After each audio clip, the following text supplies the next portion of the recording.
तत्पुरुषाय विद्महे महादेवाय धीमहि तन्नो रुद्र प्रचोदयात्। ॐ नमः शिवाय।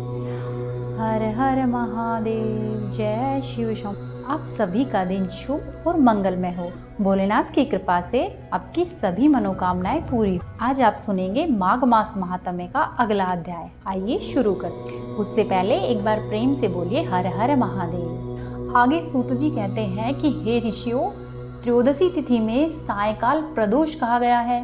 प्रदोष के समय महादेव जी कैलाश पर्वत के रजत भवन में नृत्य करते हैं और सभी देवता उनके गुणों का स्तवन करते हैं।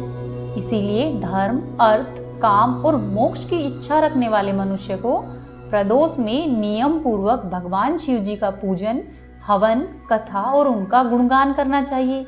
दरिद्रता के तिमिर से अंधे और भवसागर में डूबे हुए संसार के भय से मनुष्य के लिए यह व्रत पार लगाने वाली नैया है।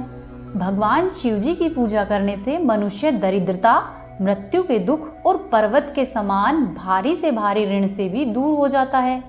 मैं तुम्हें इसकी एक कथा कहता हूँ। विदर्भ देश में सत्यरथ नाम से प्रसिद्ध एक राजा थे, जो कि सभी धर्मों में तत्पर, धीर, सुशील और सत्य प्रतिज्ञ थे। धर्म पूर्वक पृथ्वी का पालन करते हुए उनका बहुत सा समय सुखपूर्वक बीत गया। उसके बाद शाल्व देश के राजाओं ने विदर्भ नगर पर आक्रमण करके उसे चारों ओर से घेर लिया। अपनी नगरी को शत्रुओं से घिरी हुई देखकर विदर्भ राज विशाल सेना को साथ लेकर युद्ध के लिए चला। बलोन्मत्त शाल्व देशीय शक्ति के साथ राजा का अत्यंत ही भयंकर युद्ध हुआ। शाल्वों की बहुत बड़ी सेना मारी गई, परंतु अंत में विदर्भ राज भी उनके हाथों से मारे गए। मंत्रियों के सहित उस महारथी वीर राजा के मारे जाने पर मरने से बचे हुए उसके सैनिक भी युद्ध से भाग खड़े हुए। उस समय विदर्भराज सत्यरथ की एक पतिव्रता स्त्री अत्यंत ही शोक से ग्रस्त होकर रात के समय राजभवन से निकलकर पश्चिम दिशा की ओर चली गई। वह स्त्री गर्भवती थी। सवेरा होने पर धीरे धीरे मार्ग से जाती हुई उस साध्वी रानी ने बहुत ही दूर का रास्ता तय कर लिया।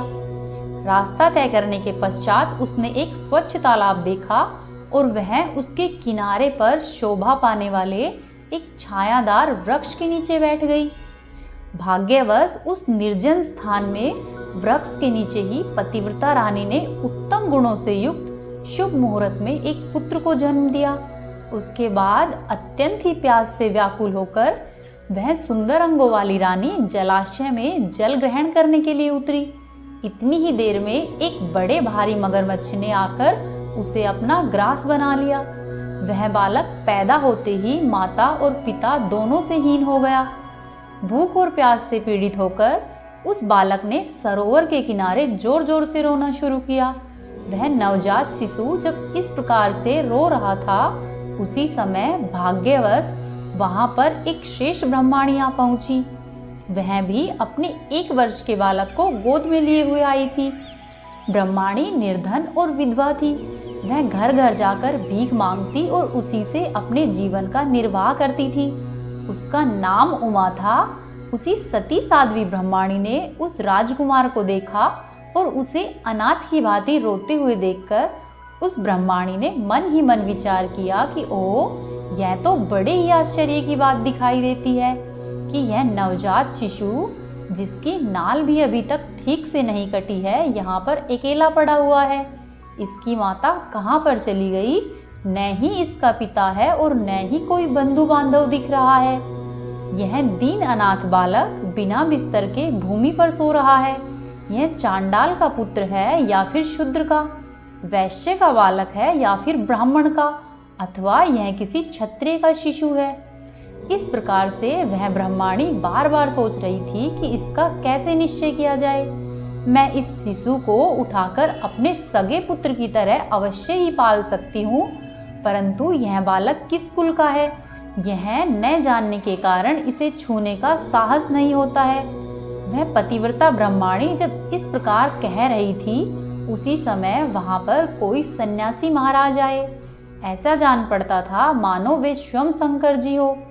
उन श्रेष्ठ भिक्षु ने उनसे कहा कि हे ब्रह्माणी, तुम खेद नहीं करो, हृदय के संशय को दूर करके इस बालक की रक्षा करो, इससे तुम्हें शीघ्र ही परम कल्याण की प्राप्ति होगी। इतना कहकर वे दयालु भिक्षु वहां से तुरंत ही चले गए। भिक्षु के जाने के बाद ब्रह्माणी ने विश्वास करके उस बालक को लेकर अपने घर की ओर प्रस्थान किया। उस राजकुमार का ब्रह्माणी ने अपने बेटे के समान ही पालन पोषण किया। एक चक्र नामक नगर में उस ब्रह्माणी का घर था। वह भिक्षा के अन्न से ही अपने पुत्र और राजकुमार दोनों का पालन करने लगी। ब्राह्मणों ने ब्रह्माणी के तथा राजा के भी पुत्र का संस्कार किया। वे दोनों ही सर्वत्र सम्मानित होकर दिनों दिन बढ़ने लगे। समय आने पर उनका उपनयन संस्कार हुआ। अब वे दोनों बालक एक साथ रहकर नियमों का पालन करने लगे। दोनों ही माता के साथ प्रतिदिन भिक्षा के लिए जाते थे। एक दिन वह ब्रह्माणी उन दोनों बालकों के साथ भीख मांगती हुई देवयोग से देव मंदिर में गई। वहां पर बड़े बूढ़े ऋषि मुनि रहा करते थे। उन दोनों बालकों को देखकर परम बुद्धिमान शांडिल्य नामक मुनि ने कहा, ओहो, देव का बल बड़ा ही विचित्र है। कर्मों का उल्लंघन करना किसी भी जीव के लिए अत्यंत ही कठिन है। देखो न, यह बालक दूसरी माता की शरण लेकर भिक्षा से जीवन निर्वाह करता है। इस ब्रह्माणी को ही श्रेष्ठ माता के रूप में पाकर ब्राह्मण बालक के साथ ब्राह्मण भाव को प्राप्त हो गया है। शांडिल्य मुनि का यह वचन सुनकर ब्रह्माणी को बड़ा ही आश्चर्य हुआ। उसने भरी सभा में मुनि को प्रणाम करके पूछा कि हे ब्राह्मण, एक सन्यासी के कहने से मैं इस बालक को अपने घर पर लेकर आई हूँ। यद्यपि अभी तक इसके कुल का पता नहीं लगा है, तथापि मैं पुत्र की ही भांति इसका पालन पोषण करती हूँ। इसीलिए आप ज्ञान के नेत्रों से देखने वाले हैं। मैं आपको हाथ जोड़कर विनम्र अनुरोध करती हूँ कि यह बालक किस कुल में उत्पन्न हुआ है और उसके माता पिता कौन हैं। कृपया करके अपने ज्ञान नेत्रों से मुझे बताइए। तब मुनि बोले कि यह विदर्भ देश के राजा का पुत्र है। इतना कहकर मुनि ने उस बालक के पिता के युद्ध में मारे जाने तथा उसकी माता के मगरमच्छ के द्वारा खाए जाने का सब समाचार पूर्ण रूप से बताया। यह सुनकर ब्रह्माणी को और भी आश्चर्य हुआ। इसीलिए उसने फिर से प्रश्न किया कि हे महामुने, वे राजा संपूर्ण भोगों को छोड़कर युद्ध में क्यों मरे और इस बालक को दरिद्रता कैसे प्राप्त हुई और अब इस दरिद्रता को कैसे नष्ट किया जाए जिससे कि यह बालक फिर से अपना राज्य प्राप्त कर सके। मेरा यह पुत्र भी भिक्षा के द्वारा ही अपना जीवन निर्वाह करता है। इसीलिए इसकी दरिद्रता के निवारण का क्या उपाय है, यह बताने की कृपा कीजिए। तब सांडिल्य मुनि ने कहा कि राजकुमार के पिता विदर्भ राज पूर्व जन्म में पांड्य देश के श्रेष्ठ राजा थे। वे सब धर्मों के ज्ञाता थे और संपूर्ण पृथ्वी का धर्म पूर्वक पालन करते थे। एक दिन प्रदोष काल में राजा भगवान शंकर जी का पूजन कर रहे थे और बड़ी ही भक्ति से त्रिलोकीनाथ महादेव जी की आराधना में संलग्न थे। उसी समय पर नगर में सब ओर बड़ा ही भारी कोलाहल मच गया। उसे सुनकर राजा बीच में ही भगवान शंकर जी की पूजा छोड़कर नगर में क्षोभ फैलने की आशंका से राजभवन से बाहर निकल गए। इसी समय राजा का महाबली मंत्री शत्रु को पकड़कर उनके समीप ले आया। यह शत्रु पांड्य राजा का ही सामंत था। उसे देखकर राजा ने क्रोधपूर्वक उसका मस्तक कटवा दिया। शिवजी की पूजा को छोड़कर नियम को समाप्त किए बिना ही राजा ने रात में ही भोजन कर लिया। इसी प्रकार राजकुमार भी प्रदोष काल में शिवजी की पूजा किए बिना ही भोजन करके सो गया। वही राजा दूसरे जन्म में विदर्भराज हुआ था।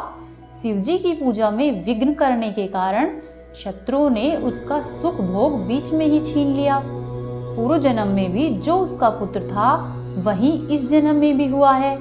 शिवजी की पूजा का उल्लंघन करने के कारण यह दरिद्रता को प्राप्त हुआ है। इसकी माता ने पूर्व जन्म में छल से अपनी सोतन को मार डाला था। उसी महान पाप के कारण ही वह इस जन्म में मगरमच्छ के द्वारा मारी गई है। मैं सत्य कहता हूँ, परलोक में हित की बात कहता हूँ, शास्त्रों का सार और उपनिषदों का हृदय कहता हूँ। इस भयंकर संसार को प्राप्त हुए जीव के लिए ईश्वर के चरणारविंदों की सेवा ही सार वस्तु है। जो भी प्रदोष काल में अनन्यचित होकर परमेश्वर के चरणारविंदों की पूजा करते हैं, वे इसी संसार में सदा बढ़ने वाले धन धान्य, स्त्री पुत्र, सौभाग्य और संपत्ति के द्वारा सबसे बढ़कर होते हैं। हे ब्रह्माणी, यह तुम्हारा पुत्र पूर्व जन्म में उत्तम ब्राह्मण था। इसने सारी उम्र केवल दान ही लेने में बिताई है, यज्ञ आदि कोई भी सत्कर्म नहीं किया, इसीलिए यह दरिद्रता को प्राप्त हुआ है। उस दोष का निवारण करने के लिए अब भगवान शंकर की शरण में जाना चाहिए। फिर आगे सूत जी कहते हैं कि हे मुनियों, इस प्रकार से कहने पर वह ब्रह्माणी मुनि को प्रणाम करके शिव जी के पूजा की सारी विधि जानने लगी। तब सांडिल्य मुनि उन्हें इस प्रकार से बताने लगे कि दोनों पक्षों की त्रयोदशी को मनुष्य जब निराहार रहे, तब सूर्यास्त से 3 घड़ी पहले यह कार्य करे, फिर श्वेत वस्त्र धारण करे, धीर पुरुष संध्या और जप आदि नित्य कर्म की विधि पूरी करके मौन होकर शास्त्रों की विधि से भगवान शिव जी की पूजा करे और इस प्रकार से शिव जी से कहे, हे शंकर जी, आपके आशीर्वाद से मेरे यहाँ पर सदा ही आनंद रहे, मेरे घर में और चारों तरफ लुटेरे नहीं रहे, पृथ्वी पर अकाल महामारी इत्यादि सभी दोष शांत हो जाए, सबकी खेती धन धान्य समृद्ध हो, संपूर्ण दिशाओं में सुख का राज्य रहे। इस प्रकार से प्रदोष व्रत के दिन गिरिजापति भगवान शंकर जी की आराधना करे, फिर ब्राह्मणों को भोजन करावे और उन्हें दक्षिणा देकर संतुष्ट करे। यह व्रत सब प्रकार की दरिद्रता का निवारण करता है तथा सब मनोवांछित वस्तुओं को देता है। यह शिवजी की पूजा शिवजी के द्रव्य का हरण करने के पाप को छोड़कर से सभी महापातकों और उपपातकों के महान समुदाय का नाश करती है। यदि ये दोनों बालक इस प्रकार भगवान शंकर जी का पूजन प्रत्येक प्रदोष के दिन करेंगे तो वर्ष भर के भीतर ही इन्हें उत्तम सिद्धि की प्राप्ति होगी। सांडिल्य मुनि का यह वचन सुनकर उस ब्रह्माणी ने दोनों बालकों के साथ मुनि के चरणों में प्रणाम किया और इस प्रकार से कहा कि हे भगवान, आज मैं आपके दर्शन करने से कृतार्थ हो गई। ये दोनों बालक आपकी ही आज्ञा से आपकी शरण में हैं। हे ब्राह्मण, यह मेरा पुत्र है, इसका नाम शुचिव्रत है और यह राजकुमार है जिसका नाम मैंने धर्मगुप्त रख दिया है। ये दोनों बालक और मैं सभी आपके ही चरणों के दास हैं। इस घोर दरिद्र सागर में गिरे हुए हम सबका आप उद्धार कीजिए। इस प्रकार शरण में आई हुई ब्रह्माणी को अमृत के समान मधुर वचनों के द्वारा आश्वासन देकर मुनि ने उसके दोनों बालकों को भगवान शंकर जी की आराधना की मंत्र विद्या का उपदेश दिया। उसके बाद दोनों बालक और ब्रह्माणी मुनि की आज्ञा लेकर वहां से चले गए। मुनि के उपदेश के अनुसार दोनों बालकों ने प्रत्येक प्रदोष व्रत के दिन पार्वती वल्लभ शिवजी की आराधना की। इस प्रकार से शिवजी की पूजा करते हुए द्विज कुमार और राजकुमार के 4 महीने सुखपूर्वक बीत गए। एक दिन द्विज कुमार राजकुमार को साथ लिए बिना ही नदी के तट पर स्नान करने के लिए गया और वहां पर मौज से देर तक इधर उधर घूमता रहा। वहां पर झरने के जल के गिरने से खाई की भूमि कट जाने से उसमें एक गड्ढा हुआ था और एक बड़ा ही भारी खजाने का कलश चमक रहा था, जिस पर ब्राह्मण कुमार की दृष्टि पड़ी।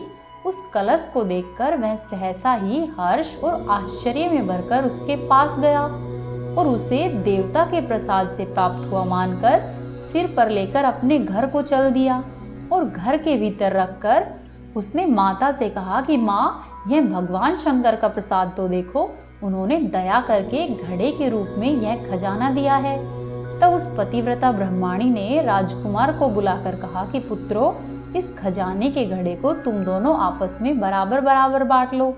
माता की बात सुनकर ब्राह्मण के पुत्र को प्रसन्नता हुई, किंतु राजपुत्र ने उससे कहा कि माँ, यह तुम्हारे ही पुत्र के पुण्य से प्राप्त हुआ है, इसीलिए मैं इस खजाने को बांटकर नहीं लेना चाहता हूँ। अपने पुण्य से प्राप्त हुए खजाने का ये स्वयं ही उपभोग करे। वे ही भगवान शंकर जी मुझ पर कृपा करेंगे। इस प्रकार प्रसन्नता पूर्वक भगवान शंकर जी की पूजा करते हुए उन दोनों कुमारों का उसी घर में 1 वर्ष बीत गया। एक दिन राजकुमार उस ब्राह्मण कुमार के साथ वसंत ऋतु में वन में भ्रमण करने के लिए गया। कुछ दूर जाने पर उन्होंने सैकड़ों गंधर्व कन्याओं को आपस में खेलते हुए देखा। उन्हें देखकर ब्राह्मण कुमार ने दूर से ही राजकुमार से कहा कि यहाँ से आगे जाना उचित नहीं है, क्योंकि उधर स्त्रियां विहार कर रही है। स्वच्छ अंतःकरण वाले विद्वान पुरुष स्त्रियों का सामीप्य त्याग देते हैं। वे रमणियां छल करने वाली तथा वाणी के द्वारा अनुनय विनय करने में कुशल है। ये पुरुषों को अपनी दृष्टि मात्र से मोहित कर लेती है। इसीलिए अपने धर्म में तत्पर ब्रह्मचारी कभी भी स्त्रियों के समीप जाकर उनके साथ बातें नहीं करते हैं। ऐसा कहकर ब्राह्मण कुमार लौट पड़ा और दूर जाकर खड़ा हो गया, किंतु राजकुमार अकेला ही निर्भय होकर स्त्रियों की उस क्रीड़ा स्थली की ओर चल पड़ा। उन गंधर्व कन्याओं में से एक ने राजकुमार को आते हुए देखा और मन ही मन कुछ विचार किया और सखियों से कहा कि हे सहेलियों, यहाँ से थोड़ी ही दूर पर एक उत्तम वन है। वहाँ पर विचित्र ही चंपा, अशोक, पुलांग और वकुल आदि वृक्ष खिले हुए हैं। वहाँ पर जाकर तुम सभी लोग फूल तोड़ो, तब तक मैं यहीं पर बैठी हुई हूँ। तुम फूलों का संग्रह करके पुनः यहाँ पर आ जाना। उसके इस प्रकार आदेश देने पर सखिया वन के भीतर चली गई और वह गंधर्व कन्या राजकुमार पर दृष्टि लगाए हुए वहीं पर खड़ी रही। उसे देखकर राजकुमार कामदेव के बाणों से पीड़ित हो गया। गंधर्व कन्या ने अपने पास आए हुए राजकुमार को बैठने के लिए कोमल पल्लवों का आसन दिया और पूछा कि हे कमल नयन, तुम कौन हो, किस देश से आए हो और किसके पुत्र हो। इस प्रकार पूछने पर राजकुमार ने अपना पूरा परिचय बतलाया कि मैं विदर्भ राज का पुत्र हूँ। मेरे माता पिता बचपन में ही मर गए हैं। शत्रुओं ने मेरे राज्य पर अधिकार जमा लिया है और मैं दूसरे के राज्य में गुजारा करता हूँ। राजकुमार और उस गंधर्व कन्या के बीच क्या बातें हुई और क्या वो सच में गंधर्व कन्या थी या फिर कोई भ्रम था, जानने के लिए आप सुनिए कल का अध्याय। यदि आपको आज की कथा पसंद आई है तो कमेंट बॉक्स में ओम नमः शिवाय अवश्य ही लिखें। वीडियो को लाइक करें, चैनल को सब्सक्राइब करें, वीडियो को शेयर करें। हर हर महादेव।